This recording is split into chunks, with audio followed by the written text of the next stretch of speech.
జడ్చర్ల ప్రేమోన్మాది కేసులో big twist నెలకొంది. యువతిని చంపి నిందితుడు మరణించాడు. సో ప్రస్తుతానికి ఆ యువతిని గొంతు కోసి హతమార్చిన నిందితుడు స్థానికులు అదుపులోకి తీసుకొని చితకబాదారు. అయితే నిందితుడు కూడా ప్రస్తుతానికి మరణించాడు తెలుస్తోంది. నా వైష్ణవి గొంతు కోసాడు తేజ అనే ఓ యువకుడు. తేజను కట్టేసి చితకబాదారు కాలనీవాసులు. మహబూబ్ నగర్ ప్రభుత్వ ఆసుపత్రిలో చికిత్స పొందుతూ ఇటు ఆ నిందితుడు తేజ కూడా మరణించాడు. 2 ఏళ్లుగా యువతిని ప్రేమిస్తున్నానని చెప్పి తేజ వెంట పడుతున్నాడు, వేధిస్తూ ఉన్నాడు. ఇటీవల యువతికి మరొకరితో ఎంగేజ్మెంట్ కూడా అయింది. అయితే అదే కోపంతో యువతిపై కత్తితో దాడి చేశాడు తేజ. ఇక ప్రేమ పేరుతో వైష్ణవి తనను మోసం చేసిందన్నాడు తేజ. 2 ఏళ్లుగా తన డబ్బుల కోసం వాడుకుందని ఆరోపిస్తున్నాడు ఆ నిందితుడు. ప్రస్తుతం తేజాది హైదరాబాద్ అన్నట్టు తెలుస్తోంది. ఇతర వివరాల కోసం హైదరాబాద్ మహబూబ్ నగర్ పోలీసులు చేరుకున్నారు. ఇక వైష్ణవి మొబైల్ను ఫోరెన్సిక్ కూడా పంపారు పోలీసులు. మొబైల్ కాల్ డేటా ఆధారంగా మరిన్ని వివరాలను కూడా సేకరించే అవకాశం ఉంది. హైదరాబాద్లో పనిచేస్తున్నప్పుడు వైష్ణవి తేజకు మధ్య పరిచయం ఏర్పడింది. ప్రస్తుతం పోలేపల్లి ఎస్వికేఆర్ స్కూల్లో రిసెప్షనిస్ట్గా పనిచేస్తోంది వైష్ణవి. కొన్నేళ్ల క్రితం ఓ యువకుడు వేధిస్తున్నాడని ఫ్యామిలీకి కూడా చెప్పుకొచ్చింది వైష్ణవి. అయితే హైదరాబాద్లో వైష్ణవి అనే అమ్మాయి పనిచేస్తుండగా ఇటు తేజకి పరిచయం అయింది. ఈ పరిచయం కాస్త ఆ అమ్మాయి నన్ను డబ్బుల కోసం వాడుకుంది అని చెప్పి నిందితుడు చెప్తున్నాడు. కానీ ఆ అమ్మాయి మొదటి నుంచి కూడా ప్రేమ నిరాకరించిందని తెలుస్తోంది. ఈ ప్రేమ నిరాకరించే మళ్ళీ సొంతూరుకు వెళ్ళిపోయి అక్కడే ఓ స్కూల్లో రిసెప్షనిస్ట్గా పనిచేస్తోంది. సో కొన్ని రోజుల నుంచి వేధిస్తున్నాడట. ఉదయం స్కూల్కి వెళ్ళేటప్పుడు, ఉదయం మళ్ళీ సాయంత్రం స్కూల్ నుంచి ఇంటికి వచ్చేటప్పుడు కూడా నిత్యం ఆ అబ్బాయి వేధిస్తున్నాడని చెప్పి ఫ్యామిలీకి కూడా చెప్పుకొచ్చింది ఆ అమ్మాయి వైష్ణవి. అయితే ఓ రోజు పక్కగా స్కెచ్ వేసిన సాయంత్రమే పక్కగా స్కెచ్ వేసి ఆ అమ్మాయి స్కూల్ నుంచి తిరిగి వస్తుండగా ప్రీ ప్లాన్లో భాగంగానే తన వెంట తెచ్చుకున్న కత్తితో ఆ అమ్మాయి గొంతు కోసి హతమార్చాడు. ఇది చూసిన స్థానికులు ఆ అబ్బాయిని పట్టుకున్నారు, చితకబాదారు. సో దీంతో ఆసుపత్రిలో చికిత్స పొందుతున్న నిందితుడు మరణించాడు ఇప్పుడు. సో ఒకసారి మనం విజువల్ చూద్దాం. నిన్న సాయంత్రం ఎక్కడటువంటి సిచ్యువేషన్ నెలకొంది, ఆ అమ్మాయిని ఏ రకంగా దారుణంగా హతమార్చాడు, స్థానికులు ఆ అబ్బాయిని అదుపులోకి తీసుకు ఏ రకంగా చితకబాదారు అనేది. నన్ను 2 సంవత్సరాలు లవ్ చేసి నా దగ్గర డబ్బులు మొత్తం నన్ను మోసం చేసి నన్ను ఇచ్చేసింది. అది ఏ ఊరు మీది? మీ అందరూ తప్పు. మీది ఏ ఊరు బాబు? ఏ ఊరు మీది? చెప్పేది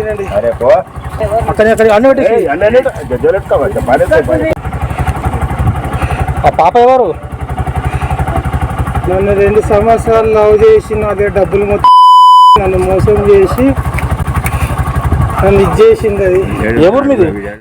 స్థానికులు ఆ అబ్బాయి తేజ నిందితుడిని పట్టుకొని చితకబాది అలా చేతులు కట్టేసి కొడుతూ ఉంటే 2 సంవత్సరాలుగా నన్ను డబ్బుల కోసం వాడుకుంది, నన్ను ప్రేమించానని చెప్పింది, వేరే ఒక వ్యక్తిని ఎంగేజ్మెంట్ చేసుకున్నట్టుగా అక్కడ కూర్చొని కూడా ప్రాణాపాయ పరిస్థితుల్లో కొట్టుమిట్టాడుతూ కూడా ఈ మాట మాట్లాడుకొస్తున్నాడు నిందితుడు తేజ.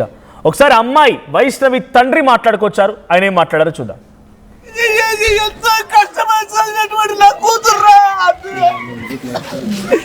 ఎందుకురా ఎందుకురా బతికేది?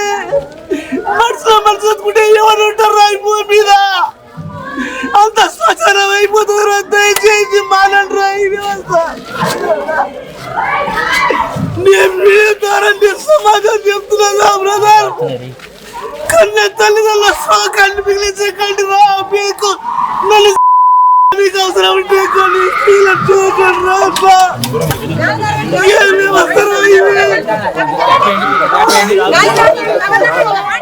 ఆ తండ్రి మాటలు వినండి. సమాజం వ్యవస్థ ఏం చేస్తుంది? నా కళ్ళెదుటే నా కూతురుని ఒక దుర్మార్గుడు నేను బతుకుండగా నా కూతురుని చంపేశాడు అని ఆ తండ్రి గుక్కపెట్టి ఏడుస్తున్నటువంటి ఆ విజువల్స్ మనం చూస్తున్నాం. సో ప్రేమ పేరుతో వేధించి వెంటాడి, సరే ఆ అమ్మాయి మాట్లాడిందేమో, నిజంగా తనని కాదని వేరే ఒక వ్యక్తిని పెళ్లి చేసుకుంటుందేమో, కుటుంబానికి చెప్పాల్సింది, లేకపోతే ఇంకేదైనా మార్గం ఉంచుకోవాల్సింది, మార్గాన్ని ఎంచుకోవాల్సింది. కానీ డైరెక్ట్గా తన వెంట తీసుకొచ్చుకున్న కత్తిని తీసుకొచ్చి ఆ అమ్మాయిని గొంతు కోసి హతమార్చిన తీరు ప్రతి ఒక్కరిప్పుడు కొంత ఇబ్బంది గురి చేస్తోంది, బాధని కలిగిస్తోంది. అటు ఆ నిందితుని కూడా ప్రస్తుతానికి స్థానికులు అదుపులోకి తీసుకొని చితకబాదనతో నిందితుడు కూడా చనిపోయాడు. సో ప్రజెంట్ ఆ అమ్మాయి చనిపోయింది, ఆ నిందితుడు కూడా చనిపోయాడు. మరిన్ని అప్డేట్స్ ప్రతినిధి శివాజీ అందిస్తారు. శివాజీ, ఏంటి అప్డేట్స్ ఈ కేసులో? అటు నిందితుడు ఎన్ని రోజుల పాటుగా ఈ అమ్మాయిని వేధిస్తున్నాడు? సో నిజంగా ఆ నిందితుడు చనిపోయే సిచ్యువేషన్లో అక్కడ కొట్టుమిట్టాడుతూ కూడా 2 సంవత్సరాల క్రితం వరకు నన్ను ప్రేమించానని చెప్పి నా డబ్బులు వాడుకుంది అంటున్నా. నిజమేనా? వీళ్ళిద్దరి మధ్య ప్రేమ వ్యవహారం నిజమేనా? సో ఆ తర్వాత ఇప్పుడు ఎందుకు ఆ అబ్బాయి వచ్చి ఈ రకంగా అమ్మాయిని హతమార్చాలనుకున్నాడు? శివాజీ, నిన్న సాయంత్రం 5 గంటల ప్రాంతంలో జరిగినటువంటి జడ్చర్ల ప్రాంతంలో జరిగినటువంటి నిమ్మబాయి గడ్డ ఏరియాలో వైష్ణవి యొక్క మరణం సంబంధించినటువంటి ఒక్కసారిగా జిల్లా వ్యాప్తంగా సంచలనంగా మారిందని చెప్పుకోవచ్చు. అసలు వైష్ణవి తను పనిచేస్తున్నటువంటి పక్కలే ఉన్నటువంటి పోలేపల్లి స్టేజ్ నుంచి తన యొక్క ఉద్యోగాన్ని పూర్తి చేసుకొని ఇంటికి తిరిగి వస్తున్నటువంటి సమయంలో తన యొక్క ఇంటి పక్కలనే 100 మీటర్ల దూరంలో ఈ యొక్క ఘాతకానికి పాల్పడినటువంటి ఘటన అటు స్థానికంగా చర్చనీయాంశంగా మారింది. అసలు ఈ యొక్క యువకుడు హైదరాబాద్ ప్రాంతానికి చెందినటువంటి యువకుడుగా ప్రాథమికంగా నిర్ధారించారు పోలీసులు. అసలు ఈ వైష్ణవి ప్రాథమికంగా ఉన్నటువంటి పేరు తేజగా అని చెప్పేసి చెప్తున్నారు. ఇంకా పూర్తి వివరాలు రావాల్సి ఉంది. అసలు ఈ పూర్తి సంబంధించిన యువకుడు తేజనైనా ఇంకా ఈ హైదరాబాద్ ప్రాంతానికి చెందిన యువకుడా, వేరే దానికి రాష్ట్రానికి సంబంధించిన యువకుడా అని చెప్పేసి కూడా పోలీసులు ఇప్పటికే ఒక బృందంగా ఏర్పడి హైదరాబాద్కి వెళ్ళినట్టుగా మనకి సమాచారం వస్తుంది. ఇప్పటికే పూర్తిగా ఎంక్వైరీ చేసి వివరాలు రాబట్టే ప్రయత్నంలో పోలీసులు ఉన్నారు. అసలు వైష్ణవికి తర్వాత ఈ యువకుడికి గతంలో ఎక్కడైనా పరిచయాలు జరిగినాయా, అసలు ఈ వైష్ణవికి ఎలా పరిచయం అయ్యారు అనేటువంటి కోణంలో కూడా పోలీసులు విచారణ చేపట్టారు. వైష్ణవికి సంబంధించినటువంటి మొబైల్ ఫోన్ ని స్వాధీనం చేసుకున్నారు. ఫోరెన్సిక్ సంబంధించినటువంటి ఈ మొబైల్ డేటాను సేకరించి పూర్తి వివరాలు సేకరించడానికి ప్రయత్నం చేస్తున్నారు. గతంలో అతను ఆ యువకుడు ఇచ్చినటువంటి నిన్న తర్వాత హత్య చేసిన తర్వాత యువకుని స్థానికులు పట్టుకొని కొట్టడంతో ఒక్కసారిగా యొక్క పూర్తిగా స్పృహ కోల్పోయినటువంటి పరిస్థితుల్లో పోలీసులు వెంటనే అక్కడికి చేరుకొని అతన్ని మహబూబ్నగర్ ప్రభుత్వ హాస్పిటల్కి తరలించారు. ప్రభుత్వ హాస్పిటల్లో చికిత్స అందిస్తున్న సమయంలో అర్ధరాత్రి సమయంలో ఒక్కసారిగా ఆ యొక్క యువకుడు మృత్యువాత పడినటువంటి చనిపోయాడు. వెంటనే పోలీసులు ఆ యొక్క డీటెయిల్స్ సేకరణ చేస్తున్నారు. అసలు ఈ యువకుడు ఎక్కడ ఉన్నాడు, అసలు ఈ యువకుడికి సంబంధించినటువంటి డీటెయిల్స్ అనేటువంటిలో పూర్తిగా హైదరాబాద్కి చెందినటువంటి యువకుడుగా పోలీసులు ప్రాథమిక విచారణకు వచ్చారు. వెంటనే పోలీసులు ఒక బృందంగా ఏర్పడి వెంటనే హైదరాబాద్కి యువకుడి యొక్క డేటా కలెక్ట్ చేయడానికి వెళ్ళినటువంటి పరిస్థితి కనబడుతుంది. గతంలో హైదరాబాదు ఒక ప్రైవేటు కళాశాలలో సంబంధించిన పనిచేస్తున్న సమయంలో వైష్ణవికి యువకుడితో పరిచయం ఏర్పడిందని చెప్పేసి ప్రాథమిక విచారణలో తేలుతుంది. కొన్ని నెలల నుంచి కూడా ఈ యువకుడు వేధిస్తున్నాడని చెప్పేసి కూడా వైష్ణవి తల్లిదండ్రులకి వైష్ణవి సమాచారం ఇచ్చినట్లుగా సమాచారం కూడా వస్తున్నటువంటి పరిస్థితి కుటుంబ సభ్యులు కూడా చెప్తున్నటువంటి పరిస్థితి కూడా కనబడుతుంది. తన యొక్క తండ్రి తన యొక్క కూతురు ఇలా చేయడంలో ఆవేదన కూడా వ్యక్తం చేస్తున్నటువంటి పరిస్థితి కనబడుతుంది. మొత్తం మీద అబ్బాయి వేధిస్తున్నాడు అన్నప్పుడు కూడా కుటుంబానికి సైతం అమ్మాయి చెప్పింది అంటున్నారు. గతంలో పోలీసులకు ఫిర్యాదు చేయడం కానీ లేకుంటే ఆ కుటుంబం అబ్బాయిని మందలించడం కానీ ఆ అమ్మాయికి ఏదైనా రక్షణ కల్పించే ప్రయత్నం జరిగిందా మరి?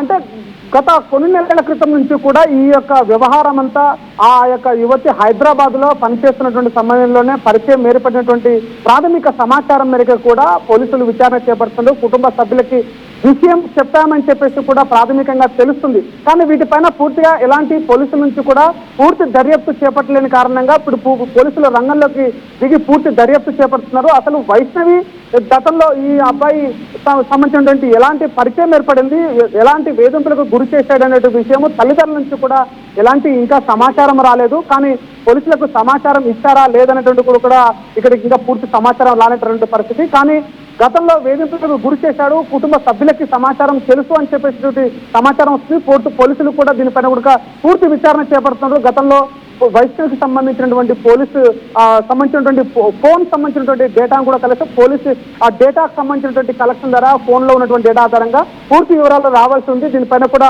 కేసు పోలీసులు నమోదు చేసుకొని ఈ యొక్క పూర్తి విచారణ చేపట్టారు. కానీ ఒక్కసారిగా నిన్న చెప్పినటువంటి యువకుడు ప్రభుత్వ హాస్పిటల్లో చేరిన తర్వాత ఈ యొక్క యువకుడు చనిపోవడంతో కూడా ఆ యొక్క చివరిగా మాట్లాడుతున్నటువంటి మాటలు ఏవైతున్నాయో అవి చాలా ఆధారంగా చాలా కీలకంగా మారినవి.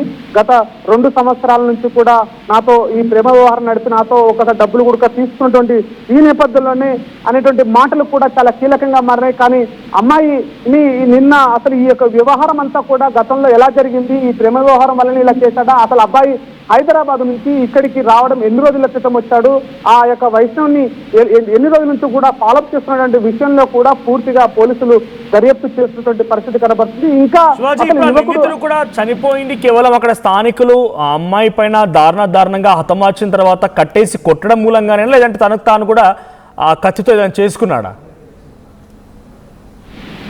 ఇప్పటివరకైతే ప్రాథమిక సమాచారం మేరకే అని చెప్పుకోవచ్చు. ప్రాథమిక సమాచారం మేరకే నిన్న వైష్ణవిని హత్య చేసిన తర్వాత అక్కడి నుంచి వస్తున్న సందర్భంలో స్థానికులు పట్టుకొని అక్కడ కొట్టినటువంటి పరిస్థితుల్లోనే అతనికి తీవ్ర గాయాలు కావడంతోనే అతను మృత్యువాత పడ్డాడని చెప్పేసి కూడా ప్రాథమికంగా సమాచారం వస్తుంది. రాత్రి వెంటిలేషన్ పైన వైద్యం చికిత్స అందిస్తున్నటువంటి సందర్భంలోనే ఆ యువకుడు మరణించడం జరిగింది అర్ధరాత్రి సమయంలో. ఈ యొక్క పూర్తిగా అతని కత్తితో తన వెంట తెచ్చినటువంటి ఆయుధాలు ఏవైతే ఉన్నాయో ఆ ఆయుధము తనతో పొడుచుకుంటే ఎక్కడ ఇంకా విచారణలో రాలేదు. కానీ కొట్టడం ద్వారానే ఇదంతా జరిగిందనేటువంటి ప్రాథమిక విచారణకు తెలుస్తుంది. ఇంకా పూర్తి వివరాలు రావాల్సి ఉంది మనోజ్ దీనిపైన.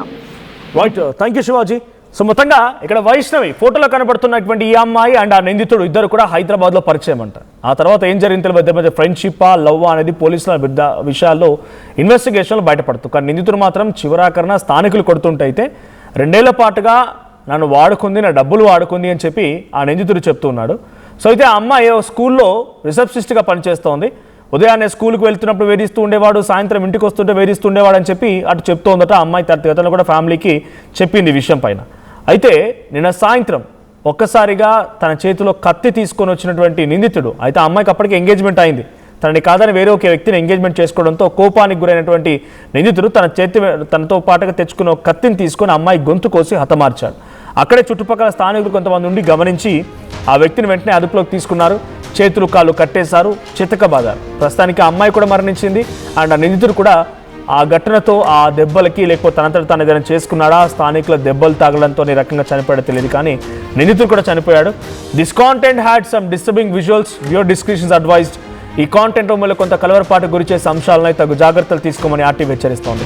ఇకపోతే ఈ సంఘటన పైన పోలీసు కూడా ఇన్వెస్టిగేషన్ మొదలుపెట్టారు. అమ్మాయి ఫోన్ని స్వాధీనం చేసుకున్నారు. సో ఒకసారి పోలీసు కూడా మాట్లాడుకొచ్చారు ఆర్టీవీతో, వారు ఏం మాట్లాడారో చూద్దాం.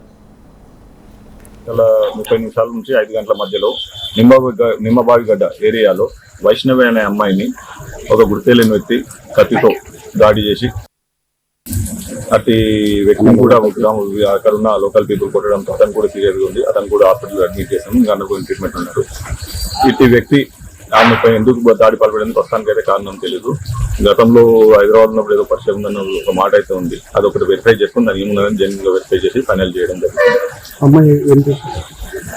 అమ్మాయి ఎస్వికేఎం స్కూల్లో కాలేజీలో రిసెప్షనిస్ట్ గా వర్క్ చేస్తుందనేది ప్రాథమిక సమాచారం.